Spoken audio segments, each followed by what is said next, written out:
ആദ്യമായി ഞാൻ ഇങ്ങനെ ഒരു മേഖലയിൽ എനിക്ക് എത്തിച്ചേരാൻ പറ്റിയത്, അതായത് എന്നും സമൂഹം നോക്കിക്കാണുന്നത് ഒരു അധ്യാപകൻ എന്ന് പറഞ്ഞാൽ അത് ഏറ്റവും ശ്രേഷ്ഠമായ ഒരു തൊഴിലായി തന്നെയാണ്. പണ്ടും അത് കാലങ്ങൾ മാറി ഇന്നും അതേ ശ്രേഷ്ഠത ആ തൊഴിലിനുണ്ട്. അതിൽ ഒരു അധ്യാപികയാവാൻ സാധിച്ചതിൽ ഞാൻ വളരെയധികം സന്തോഷവതിയാണ്.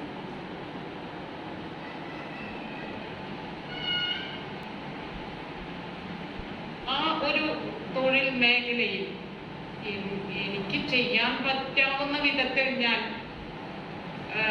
പ്രവർത്തിച്ചിട്ടുണ്ട് എന്നും എൻ്റെ കുട്ടികൾക്കായി അവർക്ക് അറിവും അതുപോലെ തന്നെ ആവശ്യത്തിൽ അധികം വാത്സല്യവും എല്ലാം നൽകി തന്നെയാണ് എൻ്റെ ശിഷ്യഗണങ്ങളെ വളർത്തിയത് എന്ന് എനിക്ക് പറയാൻ സാധിക്കും.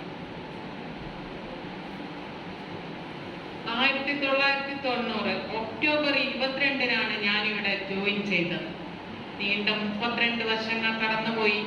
വളരെ പെട്ടെന്ന് സമയം പോയി. ഇന്നും എനിക്ക് ഇവിടെ വന്ന് ഇത്രയും കാലമായി ഞാൻ വിരമിക്കാനുള്ള പ്രായമായി എന്ന തോന്നലില്ല. അതിനുള്ള കാരണം എൻ്റെ സഹപ്രവർത്തകരും അതുപോലെ തന്നെ എനിക്ക് ഇവിടെ നിന്ന് ലഭിച്ച സൗഹൃദങ്ങളുമാണ്. നല്ലൊരു സൗഹൃദ വലയം എനിക്ക് ലഭിച്ചത് ഈ സ്കൂളിൽ നിന്നാണ്. ഞാൻ ഇവിടെ വരുന്നത് വരെ പുറത്ത് വല്ലാതായിട്ടോ അങ്ങനെ മറ്റു മേഖലകളിൽ ശോഭിച്ച ഒന്നുമല്ല വന്നിട്ടുള്ളത്. വളരെ പട്ടാള ചിട്ടയിൽ വളർത്തിയ അച്ഛൻ്റെ മോളായി തന്നെ, അതായത് പെൺകുട്ടികൾ മാത്രമേ ഉള്ളൂ എന്നുള്ള ഒരു ചൊല്ലോടുകൂടി ഒരു സ്ഥലത്തേക്ക് വിടാതെ അങ്ങനെ തന്നെ വളർത്തിയിട്ടുള്ളതാണ്. ഇവിടെ നിന്ന് ഏറ്റവും ദൂരെ ഇവിടെ വന്ന് ജോയിൻ ചെയ്യാൻ എനിക്ക് സാധിക്കാൻ കാരണം എൻ്റെ നാട് ഇത് തന്നെയാണ്. ഞാൻ ശരിക്കും പുറത്തൂർ സ്വദേശിനിയാണ്. എൻ്റെ അച്ഛൻ്റെ നാട് പുറത്തൂരാണ്. പോരാത്തതിന് ഒരുപാട് ബന്ധങ്ങൾ എനിക്കിവിടെ ഉണ്ട്. അപ്പോൾ ആ ഒരു ോടുകൂടി പരിചയത്തോടു കൂടിയാണ് ഈ സ്കൂളിൽ പോസ്റ്റ് ഉണ്ടെന്ന് അറിയുന്നതും ഞാനിവിടെ വന്നത്. അന്നത്തെ മാനേജർ സാജിയാണ്. സാജിയെ കാത്തിരിക്കാൻ സാധിക്കില്ല. കാരണം അദ്ദേഹത്തെ എവിടെ നിന്ന് കണ്ടാലും എൻ്റെ കുട്ടിയെ ട്രെയിനൊന്ന് വയ്യോന്ന് ചോദിച്ചിട്ട്, അതുപോലെ തന്നെ സ്റ്റേഷനിലൊക്കെ കാണുമ്പോൾ എപ്പോഴും ഒരു ചായ കുടിക്കാൻ ക്ഷണിച്ചു. അപ്പം വേണ്ട എന്ന് പറഞ്ഞാൽ ഉടനെ പറയുന്നതാണ്, ഞാൻ ഈ വയസ്സിന്റെ ഒരു ചായ കുടിച്ചോണ്ടൊന്നും പറ്റില്ല, എന്തായാലും ഒരു ചായ ഒരു എണ്ണക്കടി ആ കുട്ടിക്ക് കൊടുക്കും. ഞാൻ ആദ്യമായി എണ്ണക്കടി എന്ന വാക്ക് കേൾക്കുന്നത് ഹംസാജിയുടെ അടുത്തുനിന്ന്. എപ്പോഴും പറഞ്ഞിരുന്ന ഒരു വാക്ക്. അന്നൊക്കെ സാജി എപ്പോഴും റെയിൽവേ സ്റ്റേഷനിൽ ഉണ്ടാവാറുണ്ട്. ആ പരിസരം ട്രെയിനിന് പോയി വരാൻ തുടങ്ങി. 92 വിവാഹം കഴിഞ്ഞതിന് ശേഷവും 2001 വരെ ഞാൻ ട്രെയിൻ യാത്ര തന്നെയായിരുന്നു. അതുകൊണ്ട് അപ്പോഴും എനിക്കൊരു വളരെ വിശാലമായ സൗഹൃദ വലയം ലഭിച്ചത് അവിടെ നിന്നാണ്. എൻ്റെ ശിഷ്യന്മാരെ പറ്റി പറയുകയാണെങ്കിൽ എനിക്ക് മനസ്സിൽ ഒരിക്കലും മറക്കാൻ കഴിയാത്ത ഒരുപാട് കുട്ടികൾ ഉണ്ട്. ഏതൊരു തിരക്കിൽ പോയാലും അവിടെയൊക്കെ എന്തായാലും എത്ര ദൂരെയാണെങ്കിൽ പോലും നമ്മുടെ കുട്ടികൾ ഇല്ലാത്ത സ്ഥലങ്ങളില്ല. അവരുടെ ഒരു സ്നേഹാന്വേഷണം അത് നമ്മളെ അങ്ങേയറ്റം സന്തോഷന്മാരാണ്. നമുക്ക് അതുതന്നെയാണ് ഞാൻ ഈ തൊഴിലിന് കാണുന്ന ഏറ്റവും വലിയ മഹത്വം. എവിടെ വെച്ചായാലും നമ്മളെ അറിയാത്ത ഒരു ആളെങ്കിലും ഇല്ലാതിരിക്കില്ല. എപ്പോഴും നമുക്ക് ഒരു താങ് എവിടെയും ഉണ്ടാവും.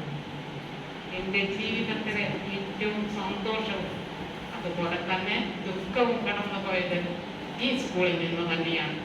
എന്നെ അന്നൊക്കെ ചേർത്ത് പിടിച്ചു തിരിച്ച് ഈ ജീവിതത്തിലേക്ക് കൊണ്ടുവന്നത് എൻ്റെ സഹപ്രവർത്തകരാണ്, എൻ്റെ സീനിയേഴ്സും അതുപോലെ തന്നെ ഉള്ള കുറച്ച് പേർ മാത്രമേ അന്നുള്ളൂ. പക്ഷെ അവരെല്ലാം തന്നെ എൻ്റെ കൂടെ എനിക്ക് തണലുമായിരുന്നു.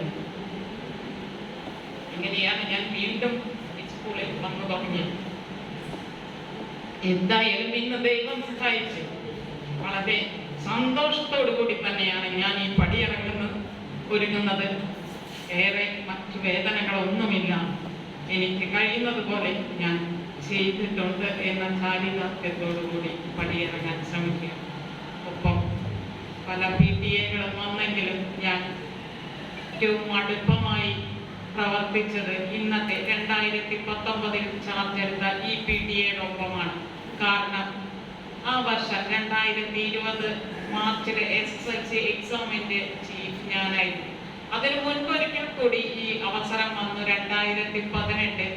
പക്ഷെ അന്ന് പ്രത്യേക പ്രശ്നങ്ങളൊന്നുമില്ലാതെ പരീക്ഷ കടന്നുപോയി. അന്ന് ആ ചാർജ് ഏറ്റെടുക്കാൻ എനിക്ക് എല്ലാവിധ പ്രോത്സാഹനവും തന്നത് ഇവിടുത്തെ എൻ്റെ സഹപ്രവർത്തകരും അതുപോലെ തന്നെ ഇവിടുത്തെ നോൺ ടീച്ചിങ് സ്റ്റാഫുമായിരുന്നു. ഞാൻ ഒരു സീനിയർ ടീച്ചറല്ല, എനിക്ക് സീനിയേഴ്സായി വേറെ അധ്യാപകരുണ്ടായിരുന്നു. കൂട്ടമായി ഒരു 3 പേര് വിരമിച്ചു. അപ്പോഴും ആബിദ് മാഷ്ക്ക് മോളെ എക്സാം എഴുതുന്നത്, ജബ്ബാർ മാഷ് HM-ആയി ചാർട്ട് എടുക്കുന്നതിന് മുൻപ് അങ്ങനെയാണ് ആ പരീക്ഷ ഞാൻ നടത്തേണ്ടി വന്നത്. എന്നാലും എല്ലാവരുടെയും സഹകരണത്തോടെ, പ്രത്യേകിച്ച് എനിക്ക് സുകുമാര മാഷ് എടുത്ത് പറയാതിരിക്കാൻ പറ്റില്ല. കാരണം എൻ്റെ ആദ്യമായി പരീക്ഷ നടത്തുമ്പോഴുള്ള ആ ഒരു പ്രയാസത്തിൽ അന്ന് എനിക്ക് ഉണ്ടായിരുന്ന ഡെപ്യൂട്ടികളെല്ലാം തന്നെ ആദ്യമായി ഡെപ്യൂട്ടി ചീഫുമാരായിരുന്നു. അവർക്ക് ആർക്കും തന്നെ പരീക്ഷകളിൽ കാര്യമായ പരിചയമില്ല. പക്ഷെ നമ്മുടെ നോൺ ടീച്ചിങ് സ്റ്റാഫ് അതുപോലെ തന്നെ പല അധ്യാപകരെയും ഇവരുടെ സഹായത്തോടെ എനിക്ക് 2018 എക്സാം ഡ്യൂട്ടി വളരെ നല്ല രീതിയിൽ പൂർത്തീകരിക്കാൻ സാധിച്ചു. അതിനുശേഷം 2020 അന്ന് ഏകദേശം അറിയാമായിരുന്നു എക്സാം ഡ്യൂട്ടി വരുമെന്നുള്ളത്. എങ്കിലും ആ പ്രാവശ്യമുണ്ടായ പ്രയാസം, അപ്രതീക്ഷിതമായി വന്ന കോവിഡ് നമ്മുടെ ജീവിതത്തെ താളം തെറ്റിച്ചു. വളരെ ഭീതിജനകമായ ആ 2-3 എക്സാം കഴിഞ്ഞപ്പോൾ തന്നെ പിന്നെ വളരെയധികം ഭീതിജനകമായ റിപ്പോർട്ടുകളായിരുന്നു വന്നിരുന്നത്. ഇന്നത്തെ പോലെയല്ല, അന്ന് കോവിഡിനെ എല്ലാവരും തന്നെ വളരെ പേടിയോടുകൂടി കണ്ടിരുന്നത്. കുട്ടികൾ, ഇത്രയും കുട്ടികൾ, അന്നാണ് നമ്മുടെ സ്കൂളിൽ ഏറ്റവും അധികം കുട്ടികൾ പരീക്ഷയ്ക്ക് എഴുതിയ വർഷം. 1464 നമ്മുടെ കുട്ടികൾ, 33 പ്രൈവറ്റ് സ്റ്റുഡൻസ്. അങ്ങനെ അത്രയും കുട്ടികൾ വരുന്ന ഒരു സമയത്ത് എങ്ങനെ ഇവരെ ഈ കോവിഡ് മാനദണ്ഡം പാലിച്ചുകൊണ്ട് എക്സാം എഴുതിക്കും? എങ്ങനെ ഇവരെ തിരിച്ചു പറഞ്ഞയക്കും? ഇവർക്ക് ആർക്കെങ്കിലും എന്തെങ്കിലും അസുഖം വരും? ഒരുപാട് ഓരോ ദിവസവും പേടിയോടുകൂടിയാണ് സ്കൂളിലേക്ക് വരിക. എന്തെങ്കിലും സംഭവിക്കുമോ, ആർക്കെങ്കിലും പനിയുള്ള കുട്ടികൾ ഉണ്ടാവുമോ എന്നും.